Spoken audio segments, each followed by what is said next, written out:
Move to 1B, ma'am. This seat's for someone who actually paid for it.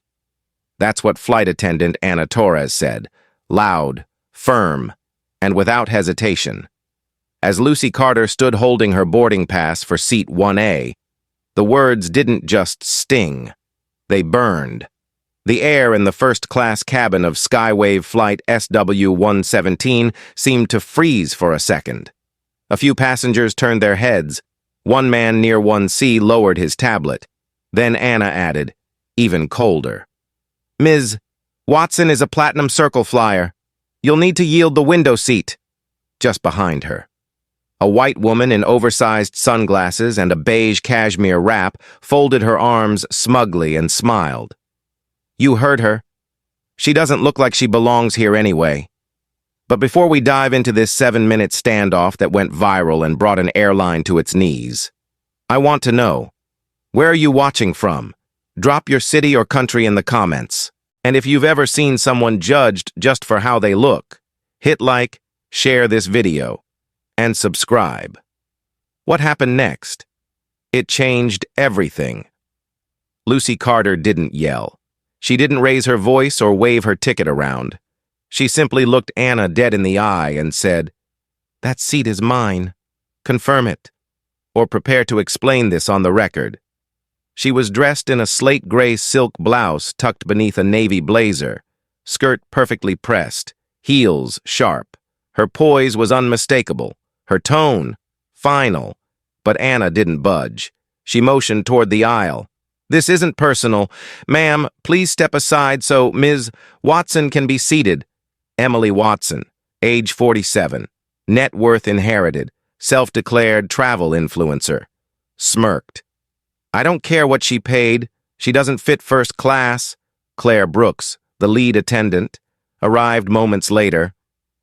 "The system showed a failed payment linked to your ticket just before boarding." It auto-cleared.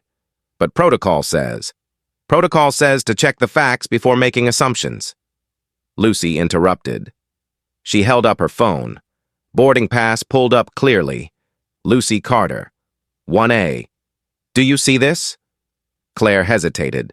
"Ma'am, the system is wrong. Fix it." And then, just for a moment, a flash of something crossed Claire's face. Not fatigue, not confusion, guilt. As if she knew this wasn't just a mistake. It was bias in motion.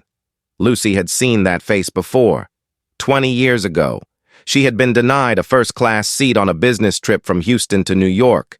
A younger Lucy, fresh off a Series A funding round, had stood in the aisle of that plane in a nearly identical blazer, hearing a white male gate agent say, "This must be a mistake. This seat's reserved for executives." That one sentence, dismissive, degrading, had etched itself into her memory like stone. She flew coach that day, humiliated, and by the time she landed, she had made a promise. One day, she would own the companies that powered their booking systems, and no one would ever question her place again. That promise became Carter Vision, now worth $12 billion. And yet, here she was, still questioned, still told to move. "We need to resolve this quickly," Anna said sharply. "Our priority guests deserve timely boarding."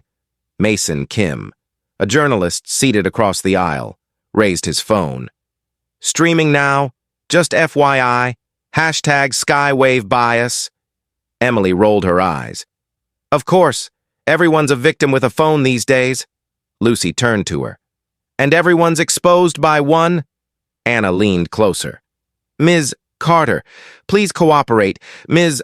Watson has requested this seat." "And I've paid for it," Lucy replied. "And unlike Ms. Watson, I don't need to fabricate loyalty status to get one." Thomas Hayes, a consultant seated behind Emily, leaned forward. "Is this happening because she's black?" The question hung in the air. Claire flinched. Emily scoffed. "This is about status, not skin." Lucy turned to face the cabin. "They don't want me in 1A because the system glitched for 3 minutes, and that glitch validated their bias." She lifted her phone. "So now, we record. For truth. For clarity. For justice. Ma'am, filming crew members isn't allowed, Claire said, stepping forward. Neither is racism, Mason shot back. Choose which one goes viral. Oliver Grant, the gate supervisor, chimed in via intercom. Ma'am, for the comfort of all guests, please relocate per crew instruction. Mr. Grant, Lucy said calmly. You're authorizing an illegal seat reassignment based on appearance. I hope your legal team is ready. Emily laughed, but it came out nervous. She's bluffing. Really? Lucy said. You want to tell the world you just pushed a black female CEO out of her seat, on camera, so a white influencer could take it? Claire's lips tightened. Anna's hands twitched near her tablet. Then came the first twist. Mason angled his phone. Over 20,000 viewers now, comments exploding. And guess what? Emily Watson filed a racial discrimination complaint against Skywave last month, said she was unfairly downgraded. Claire's eyes widened. That's true? Emily hesitated. It's irrelevant. Not when it reveals your hypocrisy, Lucy said. When you're the victim, you cry foul. But when it's someone who looks like me, you laugh. The second twist followed instantly. Mason flipped through a few screens. Internal crew notes, time-stamped 10 minutes before boarding. Anna manually overrode the seat assignment, no authorization. Claire turned sharply. Anna, did you falsify the log? Anna looked cornered. It was just a workaround. The system was biased, Lucy finished. Or were you? Anna said nothing. Claire stepped back, stunned. Emily stood frozen. Smirk vanished. Lucy tapped her screen. Charles, get legal on the line. Claire Ellis. Tell her we're filing before takeoff. She looked around the cabin. This isn't a complaint. It's a reckoning. The intercom clicked again. But this time, Oliver's voice shook. Understood, Miss Carter. No more commands. Just silence. A tremble in tone. And for the first time, recognition, as Lucy sat. Seat 1A, back straight, face forward. The flight crew scrambled behind her. Mason's live feed surged past 30,000. Thomas quietly said, Thank you for not backing down, Lucy whispered. It took me 20 years to earn this seat. I'm not giving it up for anyone's comfort. And from that moment, the clock began. 7 minutes until everything changed, and Skywave's descent began, before the plane ever left the gate. Ms. Carter, this is your final warning. Relocate to seat 1B, or we will have you removed from the aircraft. Anna Torres's voice was no longer cold. It was cracking. Her words brittle under the pressure of a cabin watching, filming, and questioning. Lucy Carter didn't flinch. Still seated in 1A, still dignified in her navy blazer and steel gray blouse. She placed her phone calmly on her tray table, recording everything. No, she said, her voice steady. This seat is mine, and if you touch me, Ms. Torres, I assure you, you'll be unemployed before this flight reaches altitude. The murmur in the first-class cabin thickened. Thomas Hayes sat forward, face tense. This isn't enforcement, it's punishment. Claire Brooks, the lead attendant, glanced nervously between Anna and Lucy. We don't want to escalate this further, she said, though the way she glanced at the growing live stream on Mason's phone said otherwise. Then de-escalate it, Thomas shot back. Verify her ticket, check the log, do your job properly. But they didn't. Not Anna. Not Claire. Instead, they doubled down. Security will be called, Anna said, stepping back toward the galley. Emily Watson, still standing smugly near the jump seat, rolled her eyes. Can we please just remove her already? I have a spa appointment at the Langham this afternoon. Lucy turned slowly toward her. And I have a meeting with CNN in 20 minutes. Would you like to be quoted? Emily paled slightly, then muttered something unintelligible.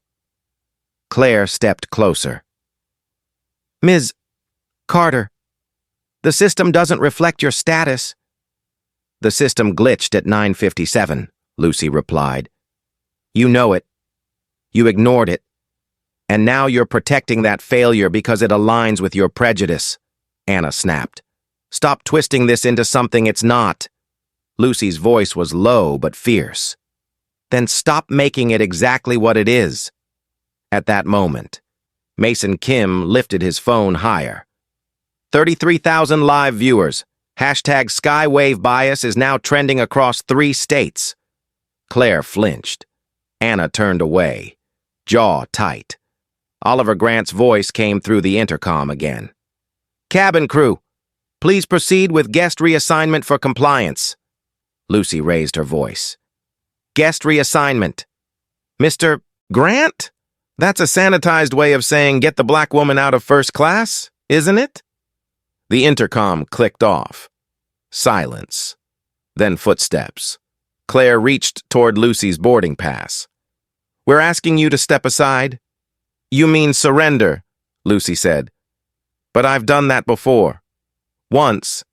She leaned back, and for a moment, her eyes softened, not with fear, but memory. At 35, she was flying to London for a global funding summit. She had just made Forbes's 40 under 40 list, but the airline never knew. They saw her standing alone at the gate in slacks and natural hair, and when a white executive ran late, they bumped her from her first-class seat to economy without explanation. She didn't fight.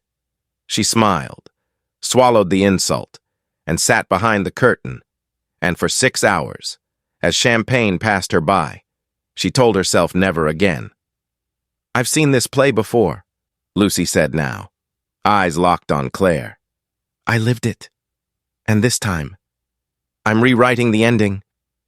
Anna returned with a walkie-talkie. Or security is en route, Mason whispered. Lucy, keep speaking. The live stream's picking up steam. Thomas pulled out his phone. I'm filing a formal complaint with DOT. Now. Claire tried again. We can settle this quietly. Ms. Carter. Lucy shook her head. You already made it loud. Emily scoffed again. You people always make everything about race. Mason turned his phone to her. Say that again. I dare you. Emily stepped back. Claire glared at Mason. Sir, turn that off or exit the flight. No, Lucy said, standing now. He's staying, and so am I. Anna stepped between them. Ma'am, please comply. Or what? Lucy asked. You'll drag me down the aisle like United did to that doctor? Mason leaned forward. This is history now. People are watching, and they're choosing sides. Then came the next collapse. Claire's voice cracked. We never did the DEI training, she muttered under her breath, but loud enough for the front row to hear. We were told to prioritize visibly elite guests. I didn't question it. Lucy blinked. You mean you assumed I wasn't elite because I'm not blonde? Claire looked away. Ashamed, phones captured everything. Thomas stood and addressed the row. You all saw that, right? This wasn't about logistics, this was about image. Anna turned sharply. That's enough. But it wasn't. Not for Mason. Not for Lucy. Not for the 39,000 people watching online. You think that apology changes the harm? Lucy asked Claire. You looked at me and didn't see success. You saw a problem to relocate, Claire whispered. I was just following. A broken system, Lucy said. And now that system is being broadcast in real time. That's when Mason showed the next card. Crew notes, he said. Got these from a passenger with airline access. Anna marked an override for seat 1A at 9:58, falsely assigning it to Emily Watson. 3 minutes before boarding, Lucy turned slowly. A deliberate override. No confirmation, just bias. Made policy. Anna's hands clenched. You don't understand the pressure we're under. No, Lucy said. But I understand your choices. Mason's stream passed 45,000. Oliver's intercom clicked on again, but his voice was hesitant now. "Cabin crew, pause all actions. We've been contacted by legal." Lucy smiled for the first time. "Charles moves fast," Emily muttered. "You've ruined this flight," Lucy said. "No, Ms. Watson, you did. When you decided appearance equals status, and when this airline agreed with you." Thomas walked up the aisle and stood behind Lucy. "You have support, Ms. Carter." Claire's hands trembled. Anna stared at the cabin door, jaw tight, and Mason, still streaming, leaned forward. "This is what exposure looks like. This is what consequences sound like. The truth doesn't need volume, it just needs to be seen."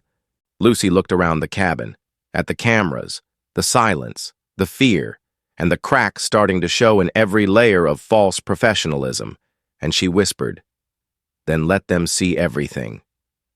And just like that, the tide turned. Not because the airline changed, but because someone refused to move. "Then prove it!" Claire Brooks snapped, voice sharp, trembling at the edge of control. "If you say this seat is yours, then show us an ID. We're not just taking your word for it." She reached out, fingers brushing the edge of Lucy Carter's boarding pass. And in that charged moment, the entire first-class cabin froze. Claire's hand, once trained to serve champagne and guide elite guests, had just attempted to snatch documentation from a seated black woman, on camera, on record, and in front of nearly 50,000 live-stream viewers. Lucy didn't move. She let her boarding pass go and folded her hands on her lap as Mason Kim zoomed in with his phone. "You want proof?" she said softly. "Here's your proof. The moment you tried to rip away what I already earned. That's all anyone needs to see." Anna Torres stood off to the side now, eyes darting between Claire and the cabin. "You're disrupting the safety of this flight," she muttered. "You're the disruption," Thomas Hayes said from behind them. "You turned a seating glitch into a public display of profiling." Oliver Grant's voice came through the intercom again, more strained this time. "For safety and order, the guest in 1A must be removed. Escort is needed." "There it is," Lucy said. "Not verify, not clarify, just remove, because silence and skin are all the system sees." Emily Watson chuckled. "You're being dramatic. This isn't about your race. It's about priority." "Oh?" Lucy asked, turning slightly. "And what about the override entered at 9:58? The one favoring your name?" Mason tapped his screen. "Still live, still trending, still recording everything. We're approaching 6,000 viewers. Hashtag Skywave Bias is now the #1 trending topic in Illinois." Claire backed away slowly. "Ma'am, Ms. Carter, please cooperate. This can still be resolved professionally." Lucy rose from her seat at last, standing tall, collected, and calm, her presence stronger than ever. "The time for professional resolution ended when you tried to humiliate me on entry." Mason panned his camera to Emily, who stiffened under the digital glare. "And Ms. Watson, still feel good about that spa appointment?" She crossed her arms. "This is nonsense." Lucy gestured to the surrounding passengers. "Is it? Then why is everyone filming? Why is corporate calling legal? Why does the word lawsuit keep getting whispered by people in uniforms?" That was when Claire lunged, just a step, but enough to try again for Lucy's pass. And in that instant, Lucy stepped back and said, "Film this, Mason. Let the world see what happens when they try to rip dignity from your hands." Mason didn't miss a beat. "Recording. Wide angle." Claire stumbled and stopped. "That's enough," she whispered. "I didn't sign up for this," Lucy responded. "Yes, you did. The moment you chose silence over integrity." Anna turned toward the back, walkie pressed to her shoulder. "Security's approaching." "Let them," Lucy said. I've already called mine. Her voice was ice, her stance immovable. Then came a new voice, one that hadn't spoken yet. A young black woman seated in 3B, early 20s, clearly shaken, raised her phone and said, "Ms. Carter, I'm live streaming too, and I believe you." Lucy nodded once. That moment, small, sincere, pierced through the corporate rehearsals and broken protocols. "Thank you," Lucy said, then turned back to face her accusers. Claire opened her mouth, but before she could speak, Mason interrupted. "I've got something." He held up his phone. "Anna, this footage, crew logs just surfaced. You manually assigned 1A to Emily Watson while Lucy's reservation was still valid. That's falsification." "I didn't mean," Anna began. "You didn't mean to get caught," Thomas finished. "There's a difference," Mason continued. "More. Oliver Grant, the gate supervisor, had a bias complaint filed against him last year. Internal memo. Skywave swept it under." Lucy's head turned toward the speaker. "Is that true?" Mason showed the phone screen, where an internal HR doc blurred slightly, but revealed enough. "It's real, quietly resolved, never went public." Lucy looked up toward the ceiling, toward the intercom, toward the weightless place where decisions are made and forgotten. "So you've all done this before," she said. "You've just never done it to someone who could fight back in real time." At 40, Lucy had flown to Tokyo to sign a merger between Carter Vision and a global logistics firm. At check-in, wearing a hoodie and leggings after an overnight delay, she was told, politely, apologetically, that business class had been overbooked, and she had been moved to a middle seat near the rear of the plane. She didn't raise her voice. She didn't argue. She took the seat, endured the whispers, and signed the deal anyway. But she never forgot the sting of that dismissal. It haunted her in every boardroom since. And today, it had returned. Only this time, she wasn't silent. "I built this company," Lucy said now, her voice rising just enough to carry through the cabin. "Carter Vision supplies the infrastructure that allows Skywave to track elite status. I know every line of code that pushed your glitch, and I know when your people hide behind it to justify bias," Claire whispered. "You're Lucy Carter?" "Yes," she answered. "And this is your reckoning." The intercom stayed silent. Oliver was no longer giving instructions, just listening, trapped in the very system he helped protect. Emily's voice cracked. "You can't sue over this." Lucy turned to her. "Watch me." Thomas stepped forward. "And we'll testify," Mason added.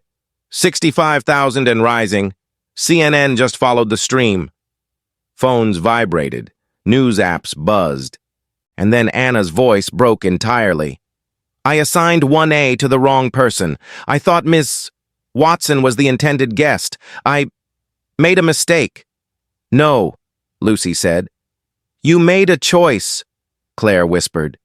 "I don't know what to say," Lucy answered. "Then say nothing, because from this point forward, every word you speak is evidence." The silence that followed was heavier than shouting. Mason raised his phone for one final frame, capturing Lucy standing tall.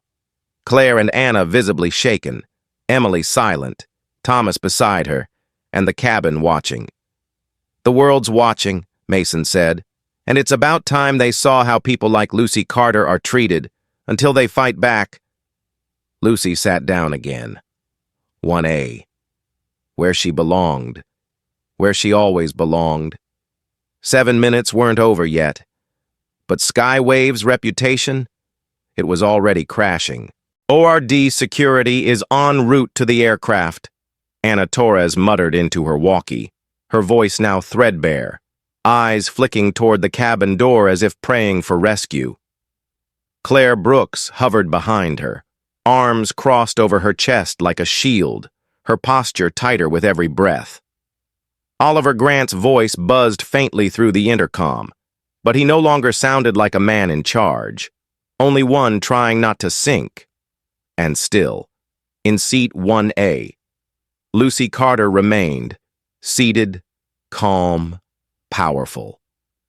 The tension thickened like fog, every passenger's gaze trained on her, on the crew, on Mason Kim's live stream that had now passed 75,000 viewers and was being mirrored by multiple major outlets.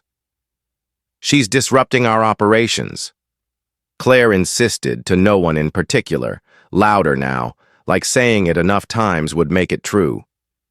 "She's refusing to comply." Lucy tilted her head slightly. "You still think this is about compliance?" she asked, her voice low but iron-willed. "You think I'm here to argue about a seat? I'm not. I'm here to expose a culture of concealment," Emily Watson hissed. "God, just throw her off already." But no one moved, not even Anna, who had already been burned too badly on camera. Mason's voice cut through the rising unease. "Security's arrival is being filmed. Any attempt to touch Ms.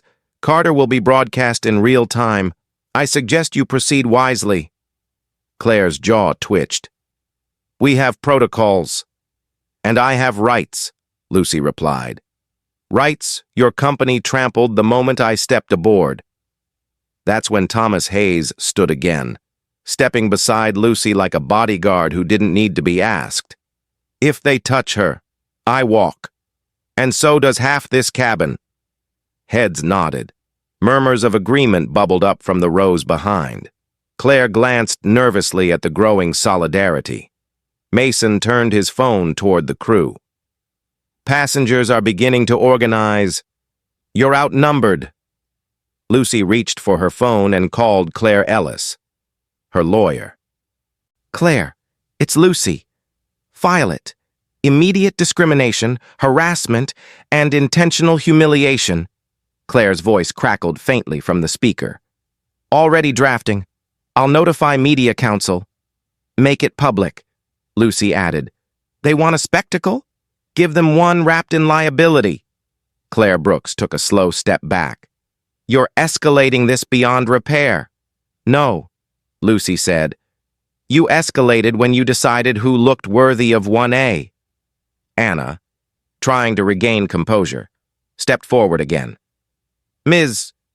Carter, if you don't comply, we'll have no choice." "Then make the wrong choice," Lucy interrupted, "and answer to it in court." And then, as if summoned by that very sentence, Thomas stepped forward and opened his iPad. "Do you want to see the log?" he asked. Claire hesitated. "What log?" "The one I pulled from Skywave's internal system before they revoked access for non-crew contractors. I was working with your supplier 2 months ago," Thomas said. "I kept copies, and I found something."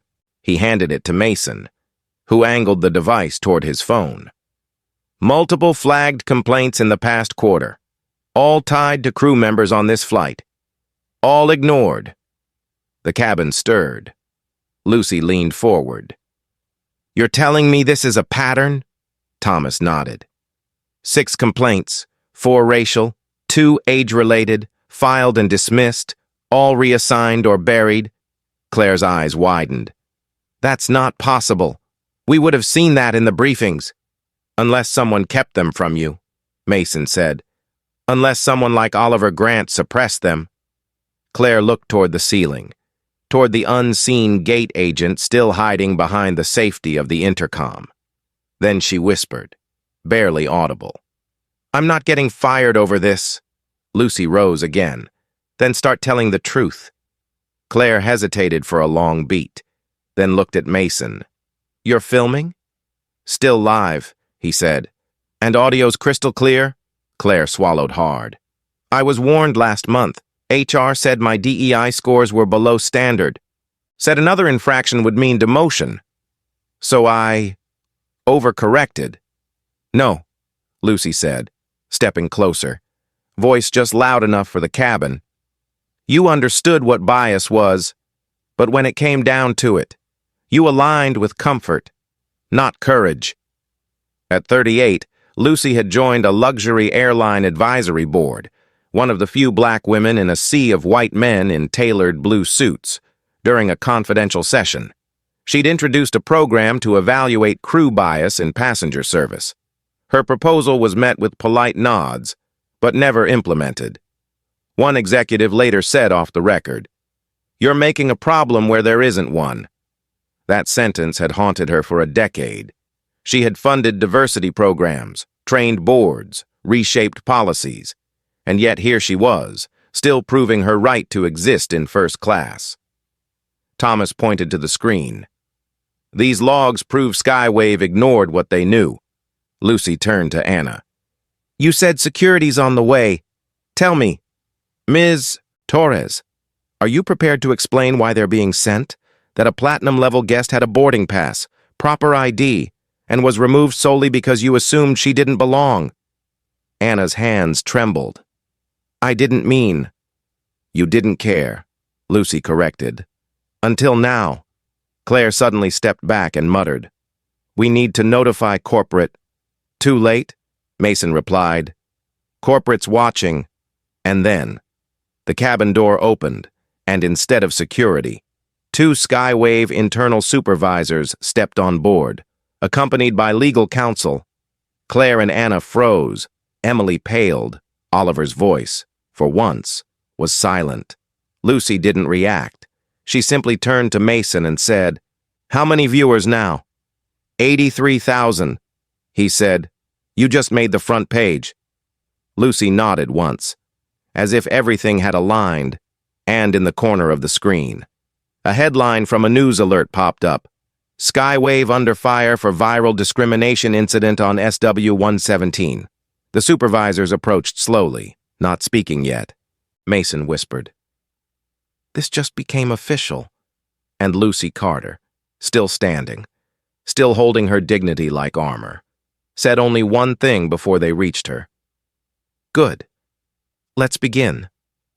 The moment the cabin door shut behind the Skywave supervisors, the air shifted. It wasn't just tension anymore. It was reckoning. Lucy Carter didn't stand when they approached. She didn't need to. From seat 1A, she looked up with the calm of someone who had waited years for this moment. The lead supervisor, a white woman in a charcoal blazer with a discreet corporate badge, gave a faint nod of acknowledgement. "Ms. Carter, we understand there's been an issue?" "No," Lucy said, her voice smooth and decisive. "There's been a systemic failure, and I've just filed a lawsuit to address it." Claire Brooks, standing off to the side, turned ghost white. Anna Torres visibly flinched. Emily Watson whispered something under her breath, but no one acknowledged her. "Let me be absolutely clear," Lucy continued. "My name is Lucy Carter. I'm the CEO of Carter Vision Investments and Technology. My company powers Skywave's loyalty analytics, reservation tools, and tier-level classification protocols, the same system your staff used to justify removing me from a seat I paid for." Claire Ellis's voice echoed through Lucy's phone on speaker. "We've filed in federal court, citing Title II of the Civil Rights Act, as well as aviation-specific consumer protections. Press statements are going out now." Mason Kim turned his phone to the legal counsel who had entered with the supervisors. "You're aware this is being live-streamed?" "We are," the supervisor said calmly. "And we'll respond appropriately." Lucy turned then, facing forward, addressing the cabin as if the aircraft had become her courtroom. "Effective immediately, by legal authority and contractual standing with Skywave Technologies, I am terminating Anna Torres, Claire Brooks, and Oliver Grant from their current operational positions. Emily Watson is hereby banned from Skywave Airlines for conduct unbecoming of elite status standards." Claire choked on her own breath. "You can't." "Yes," Lucy said flatly. "I can, and I have." Mason turned his phone to capture Anna's stunned silence. Oliver's voice had not returned since his last intercom instruction. And Emily finally dropped the smug expression and looked, for the first time, uncertain. I didn't do anything illegal, she stammered. Lucy nodded. Correct. You did something worse. You enabled it. You abused influence, mocked a paying customer, and insulted my presence, while claiming an elite status that, as of now, I've confirmed doesn't exist. Emily's face contorted. That's a lie. No, Thomas said, standing from his seat. It's on Mason's screen. Mason turned his phone, revealing a loyalty account lookup showing Emily Watson's membership revoked due to falsified credentials tied to a luxury card cancellation 2 months prior. You forged your access, Mason said. The override was made based on loyalty fraud. Emily's mouth opened and closed. She had no words. Lucy didn't even look at her again. Your influence ends here, she said. There will be no more seats you didn't earn. Claire turned to the Skywave supervisors. You're going to let this happen? This, one of them replied quietly, is happening whether we allow it or not. Then came the first twist. Oliver's voice, finally reappearing via intercom, trembled as he said, I suppressed bias complaints to protect staff morale. I didn't want another PR storm. Lucy looked up. You created a storm, then buried it, and now it's flooding your cabin. Mason raised his phone. Footage of his admission, captured, confirmed. Claire turned to Oliver's speaker above. You lied to us? I contained it, he whispered.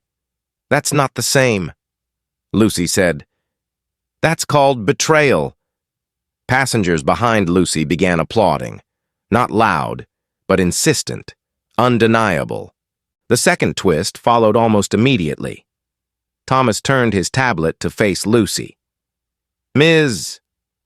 Carter, Emily's loyalty account wasn't just expired, it was created under a false identity alias tied to a third-party concierge program. That's a violation of federal identity standards for domestic flights. Lucy looked directly at Emily.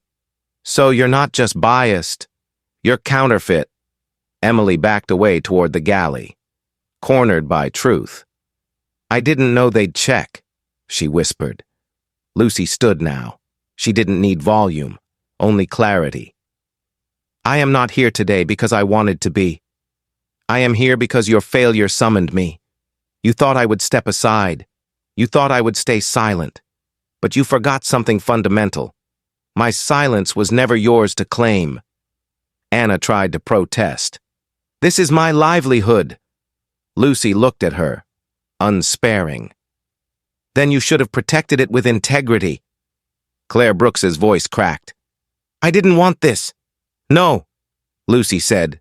You just didn't want the consequences. Mason turned back to the cabin. Over 91,000 viewers. MSNBC is running the story. And CNN just retweeted the footage. Thomas put a hand on Lucy's shoulder. Justice, he said quietly. It's rising, Lucy nodded. And it's only just begun. The Skywave legal counsel stepped forward. Ms. Carter, we'll be issuing statements and facilitating transition. Do you wish to remain aboard this flight? Lucy paused, then sat back in 1A and said, I've waited years for this seat. I'm not leaving now.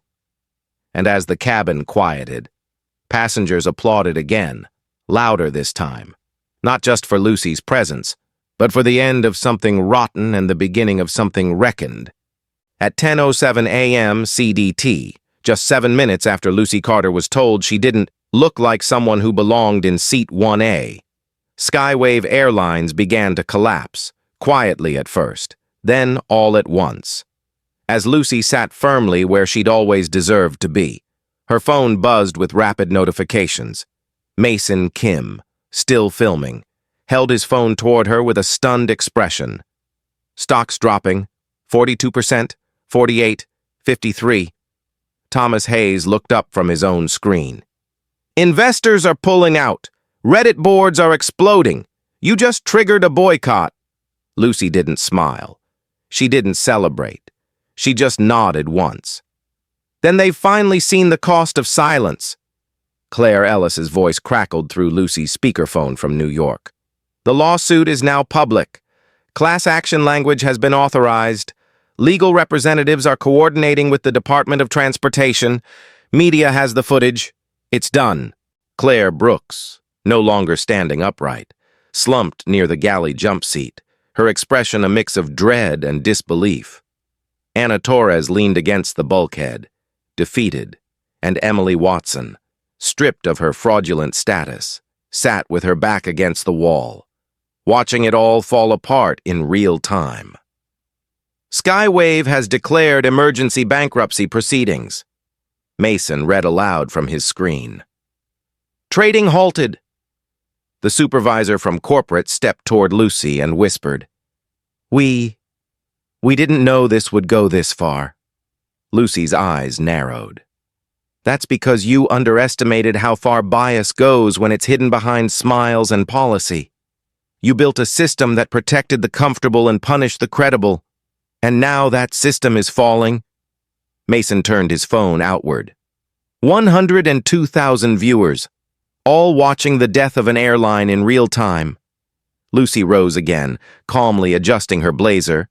As of this moment, by contractual authority and the filed suit, I am terminating the employment of Anna Torres, Claire Brooks, and Oliver Grant for cause, citing misconduct and discriminatory action in direct violation of corporate DEI protocols. Anna tried to speak but choked on her own breath. Please. I didn't mean. You meant to get away with it, Lucy replied, not unkindly, but with finality. And that's worse. Claire said nothing. She just closed her eyes. Emily shifted uncomfortably but stayed silent, as if realizing the less she said, the longer she might survive the fallout. Then came the next twist. Mason looked up from his tablet, face grim. Lucy, I found something in the logs, a memo Anna submitted 2 weeks ago. It outlined a plan to flag or adjust complaints related to DEI violations to avoid corporate review. 8 logs were falsified, including at least 3 from black passengers. Gasps erupted from the passengers nearby. Lucy took Mason's device and read it silently, then turned toward Anna. You didn't just act on bias. You built a strategy around hiding it. Anna's eyes welled up, but she didn't argue. She knew it was over. Mason, Lucy said, handing him back the tablet. Post it. Let them see it all. Already on X, he replied. Footage, logs, full trail. Hashtag Skywave collapse is now trending worldwide. The second twist came moments later. Claire Ellis sent a final file directly to Lucy's phone. Lucy opened it, scanned quickly, then turned to the Skywave supervisor. Your CEO, she said, has received over 50 internal warnings from whistleblowers about racial and gender-based profiling over the past year. Everyone was dismissed without follow-up. The supervisor didn't argue. He just looked down at his shoes. Then this, Lucy continued, isn't a surprise. It's a consequence. Thomas stepped beside her again. They won't just lose the company. They'll lose public trust for years. Lucy nodded. And that's what real accountability looks like. Around them. The cabin remained hushed. Passengers checked headlines on their phones. Others recorded quiet commentary, while a few simply stared at Lucy as if watching history reshape itself in real time. Mason held up his phone once more. CNBC just posted the headline, CEO fires crew mid-flight as Skywave crashes into bankruptcy. Lucy adjusted her sleeves, composed and clear. Let this be the moment where silence ended. Let it be the moment where equity stopped being optional, Thomas murmured. It already is. And as Skywave's stock evaporated across every financial feed, Lucy Carter stood not just as the woman they tried to remove, but as the woman who brought an empire of bias to its knees with nothing but truth, resolve, and a seat she refused to surrender. As Lucy Carter remained seated in 1A, The cabin transformed into a quiet courtroom of truth, justice, and reckoning. Anna Torres, Claire Brooks, and Oliver Grant had all been dismissed. Legally, publicly, and irreversibly, Emily Watson, once smug and untouchable, now sat alone, stripped of status and silenced by the weight of her own deception. The Skywave supervisors offered no defense. They simply watched. Mason Kim checked his feed again. Hashtag Skywave collapse has topped 2 million mentions. FAA regulators are now involved. DOJ's Civil Rights Division just followed the footage. You didn't just take down a flight. Lucy, you're rewriting the airline industry. Claire Ellis's voice buzzed through Lucy's phone once more. The filings are trending. Commentators are calling this the most significant DEI lawsuit since 2016. Lucy looked around the cabin, taking it all in, not with triumph, but with purpose. This was never just about me, she said quietly. It's about every flyer told to sit down, stay quiet, or be grateful they were even allowed to board. Thomas Hayes, still standing near her, added, It's about dignity. Restored. Then came the first final twist. Mason's screen lit up with a breaking post from a verified whistleblower account. A former Skywave executive had just confessed to enabling internal bias protocols for years. The crew was incentivized to favor certain profiles, the message read, and internal flags for discrimination were routinely downgraded before review. Mason read it aloud. Claire Brooks's name is in the file. So is Anna's. So is Oliver Grant's. Lucy didn't flinch.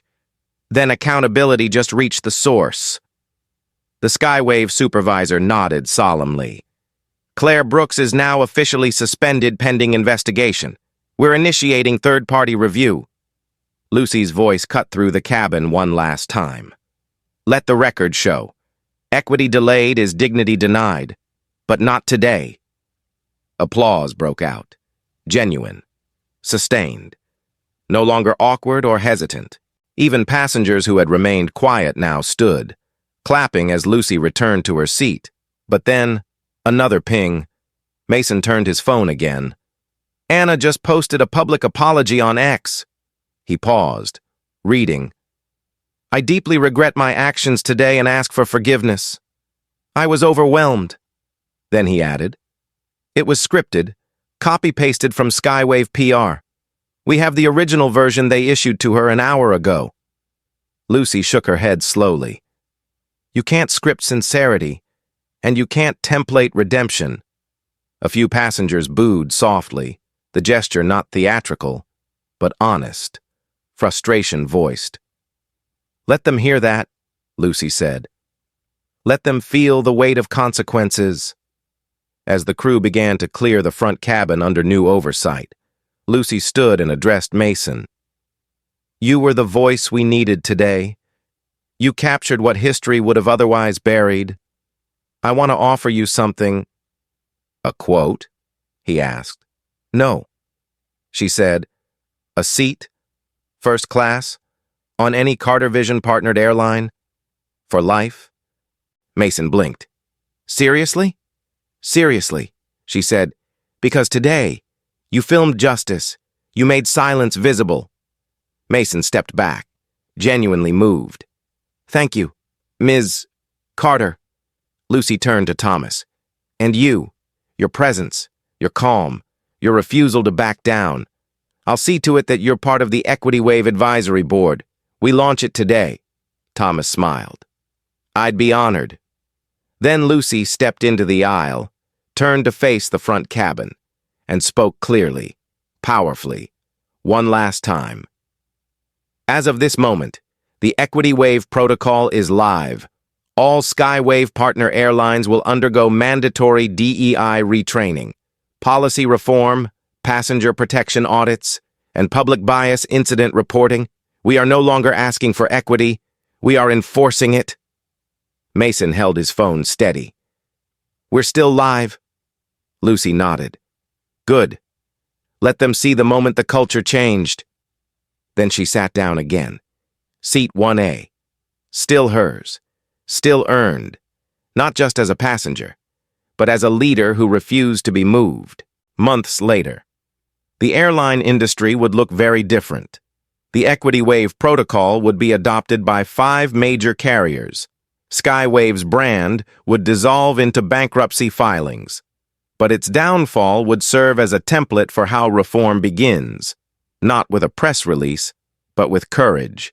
And as Lucy's story continued to circulate across screens, airwaves, and boardrooms, one truth remained. When someone like her speaks and refuses to yield, the sky listens.